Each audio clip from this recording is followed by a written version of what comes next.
नमस्कार, मैं हूं आपके साथ कविता राणा।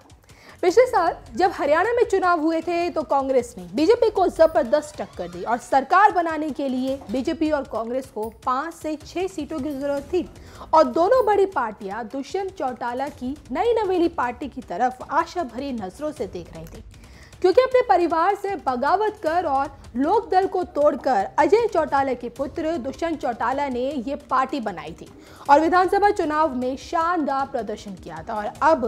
किंग मेकर बनकर जननायक जनता पार्टी उभरी थी। लेकिन अंत में कांग्रेस का सपना चूर कर दुष्यंत चौटाला बीजेपी को समर्थन उन्होंने दे दिया और सरकार बना ली। लेकिन क्या आपको पता है कि दुष्यंत चौटाला का पूरा परिवार किसानों की राजनीति करता रहा है और अब वही किसान मैदान में है और दुष्यंत चौटाला को सूझ ही नहीं रहा कि वो क्या करे, क्योंकि पिछले 15 दिनों से किसान और राजनीतिक पार्टियां दुष्यंत चौटाला से जवाब मांग रही हैं और अब यह लग रहा है कि किसानों का दबाव काम कर रहा है। अब खबरों की माने तो बीजेपी के सहयोगी दुष्यंत चौटाला की जेजेपी में भी कृषि कानून को लेकर अलग होने की मांग तेज हो गई है।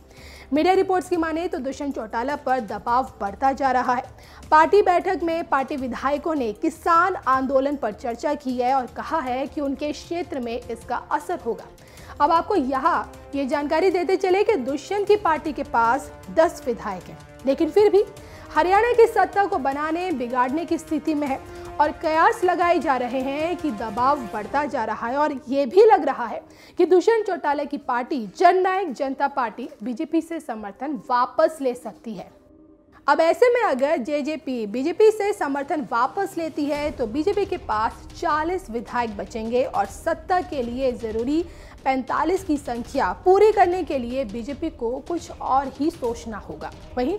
कांग्रेस भी जेजेपी को अपने खेमे में मिलाकर अन्य विधायकों के साथ पिछले साल के अधूरे प्रयास को पूरा करने के लिए दांव पेच का इस्तेमाल करना उन्होंने शुरू कर दिया है। अब देखना ये होगा कि आगे हरियाणा में सरकार गिरती है या बची रहती है, ये तो आने वाले समय में ही पता चलेगा।